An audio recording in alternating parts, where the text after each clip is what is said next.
नमस्कार प्रिय दर्शकों, आज के इस विशेष कार्यक्रम में हम बात करने वाले हैं कुंभ राशि के जातकों के विषय में।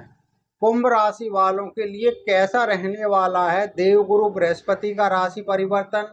आज के इस खास कार्यक्रम में हम इसी विषय पर चर्चा करेंगे और कार्यक्रम के अंत में हम आपको लाल किताब के कुछ ऐसे अचूक उपाय भी बताएंगे जिनको करने से यदि आपके गोचर काल में बृहस्पति ग्रह से संबंधित कोई कष्ट या परेशानी आ रही है तो आपको निश्चित रूप से लाभ होगा। तो आइए शुरू करते हैं कार्यक्रम। देखो, कुंभ राशि वालों के लिए बृहस्पति इनके दूसरे और एकादश दोनों भावों के स्वामी होते हैं और वर्तमान में यानी कि 14 मई तक इनके चतुर्थ भाव में शुक्र की वृषभ राशि में संचार कर रहे हैं और बृहस्पति का गोचर काल में चतुर्थ भाव में संचार काफी शुभ नहीं माना गया है।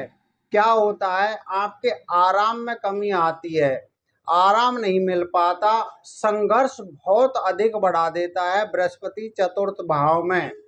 धन और वाहन से संबंधित आपको काफी परेशानी आती हैं। यदि आप वाहन खरीदना चाहते थे तो उसमें अड़चनें उत्पन्न हो जाती हैं, जिसकी वजह से मन में तनाव और अशांति बनी रहती है, जिससे हमारा स्वभाव काफ़ी चिड़चिड़ा हो जाता है और लोगों से तालमेल नहीं मिल पाता, इसलिए लोग दूर होने लगते हैं। चतुर्थ भाव में बृहस्पति हमारे खर्चों में बहुत अधिक वृद्धि कर देता है, जिसकी वजह से हमें धन की समस्याएं उत्पन्न होने लग जाती है। किंतु 14 मई को ये आपके चतुर्थ भाव में से निकल के और आपके पंचम भाव में गोचर करेंगे और पंचम भाव में देवगुरु बृहस्पति का गोचर बहुत ही लाभदायक माना गया है, क्योंकि ये पंचम भाव में कारक भी हो जाते हैं। आपके पंचम भाव में ये 14 मई से और 18 अक्टूबर तक विराजमान रहेंगे, किंतु ये 18 अक्टूबर को पुनः अपनी राशि परिवर्तन करके और आपके छठे भाव में चले जाएंगे, जहां पर ये 18 अक्टूबर से लेकर के और 5 दिसंबर तक विराजमान रहेंगे। यानी ये कुल 48 दिन का समय रहेगा जब ये आपके छठे भाव में विराजमान रहेंगे और 5 दिसंबर को फिर ये आपके छठे भाव में से गोचर करके और आपके पंचम भाव में, जहां पर बुध की मिथुन राशि है, उसी ही में गोचर करेंगे और ये गोचर काल उनका 10 मार्च 2026 तक रहेगा। यानी कि 10 मार्च 26 में आपके पंचम भाव में ही विराजमान रहेंगे, इसलिए आपके लिए ये वर्ष काफ़ी लाभदायक होने वाला है। 2025 में आपके ऊपर साढ़े साती का भी अंतिम चरण चल रहा है। 2.5 वर्ष के बाद में आपके ऊपर से साढ़े साती भी समाप्त हो जाएगी और बृहस्पति आपके इस वर्ष में काफ़ी अनुकूल रहने वाले हैं। जब भी पंचम भाव में बृहस्पति संचार करते हैं तो क्या होता है, आप यदि उच्च विद्या हायर स्टडी कर रहे हैं तो उसमें आपको विशेष सफलता के योग बनेंगे। अगर आप किसी प्रतियोगी परीक्षा की तैयारी कर रहे हैं तो उसमें भी आपको सफलता मिलने के योग रहेंगे। आपको पंचम भाव में बृहस्पति के गोचर के दौरान विवाह का सुख प्राप्त होगा। जो व्यक्ति लव मैरिज प्रेम विवाह करना चाहते हैं, इस क्षेत्र में उनको विशेष सफलता दिलाएंगे। पंचम भाव में बैठे हुए बृहस्पति आपके उच्च प्रतिष्ठित लोगों से मेल जोल बढ़ाएंगे, जिनकी वजह से आपको जीवन में काफ़ी लाभ देखने को मिलेगा।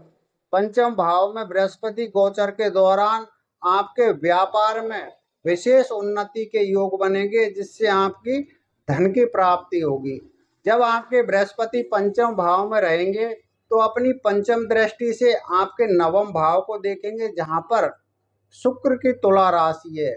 यहाँ पर थोड़े आपके भाग्य में विलंब कर देते हैं, क्योंकि शत्रु के ऊपर दृष्टि डालेंगे। आपकी लंबी यात्राएं सफलतादायक नहीं रहेगी, किंतु फिर भी आपको लाभ मिलेगा। पंचम भाव से अपनी नवम दृष्टि से ये स्वयं की राशि आपके लाभ भाव पर देखेंगे और सबसे बड़ी बात यह है कि आपके दूसरे भाव में वर्तमान में शनि चल रहे हैं, बृहस्पति की ही मीन राशि में, जहाँ से अपनी शनि दशम दृष्टि से लाभ भाव पर डालेंगे। यानी कि आपके दूसरे भाव से शनि अपनी दशम दृष्टि आपके लाभ भाव पर डालेंगे और आपके पंचम भाव से बृहस्पति अपनी सप्तम दृष्टि से भी आपकी स्वयं की राशि पर लाभ भाव में डालेंगे। शनि को कर्मों का कारक माना गया है, यहाँ की जहाँ पर ये दृष्टि डालते हैं उनसे संबंधित हमें कर्म करने पड़ते हैं। और 10वां काल पुरुष की कुंडली में जो 10वां भाव होता है वो भी हमारे कर्मों का होता है। इसीलिए शनि की दृष्टि 10वीं जो होती है वो हमारे कर्मों की ओर ले जाती है। और बृहस्पति जब अपनी दृष्टि डालते हैं तो उन कर्मों से आपको ब्लेसिंग मिलती है, मतलब कि आपके सफलता के योग निश्चित रूप से बनते हैं। तो एकादश भाव में जब शनि और बृहस्पति दोनों ग्रहों की दृष्टि मिलेगी तो एकादश भाव से संबंधित फल आपको विशेष लाभदायक रहेंगे। क्या होगा? मित्रों का सहयोग मिलेगा। ये लाभ भाव भी माना गया है। आपको बिजनेस के क्षेत्र में नौकरी पेशा लोगों के लिए उन्नति के अवसर प्राप्त होंगे। ये एकादश भाव हमारी मनोकामनाओं का भी माना गया है, यानी कि अभी तक जो आपकी मनोकामनाएं थी वो पूर्ण नहीं हो पा रही थी, काफी रुकावटें आ जाती थी। तो एकादश में जब बृहस्पति और शनि की दोनों की दृष्टि मिलेगी तो आपके जितने भी अभिष्ट थे, यानी जितनी भी मनोकामनाएं थी, वो आपकी पूर्ण होगी और आपके जीवन में विशेष लाभ देखने को मिलेगा। पंचम भाव से अपनी नवम दृष्टि से बृहस्पति आपकी स्वयं की कुंभ राशि को देखेंगे, यानी कि प्रथम भाव पर डालेंगे। और प्रथम भाव पर बृहस्पति डालने से आपको यदि पहले से कोई शारीरिक व्याधि, शरीर में पीड़ाएं उत्पन्न हो रही थी तो उनमें आपको लाभ देखने को मिलेगा और व्यापार के क्षेत्र में भी आप अग्रसर रहोगे। नौकरी पेशा वाले जो लोग हैं उनके भी प्रमोशन के योग बनेंगे। किंतु ये आपके जब छठे भाव में, यानी कि 48 दिन तक आपके छठे भाव में रहेंगे तो छठे भाव में भी बृहस्पति का गोचर ठीक नहीं माना गया है। क्या होता है? आपके व्यय अधिक हो सकते हैं, खर्चों में वृद्धि हो सकती है, आप रोक नहीं पाओगे खर्चों को, जिसकी वजह से क्या होगा? आपके कर्जों में वृद्धि हो जाएगी, कर्ज की स्थिति बन सकती है, शारीरिक रोग, घर में बीमारियां आ जाएंगी, घरवाली को, बच्चों को, उनमें आपका पैसा खर्च हो जाएगा, जिसकी वजह से आपके ऊपर काफी दबाव होगा। शत्रुओं का भय छठे भाव में बृहस्पति देता है, इसीलिए किसी से मनमुटाव, विरोध ना करें, जो कोई करना है करते रहने दो। ऐसी स्थिति आपके छठे भाव पर बनेगी। जब स्वभाव चिड़चिड़ा हो जाता है तो हमारा भाई बंधुओं से भी प्रेम से बात करने का मन नहीं करता। इसीलिए आपको छठे भाव में जब 48 दिन के लिए बृहस्पति गोचर करता है तो काफ़ी सावधान रहना चाहिए और बृहस्पति के कुछ उपाय हैं उनको करना चाहिए।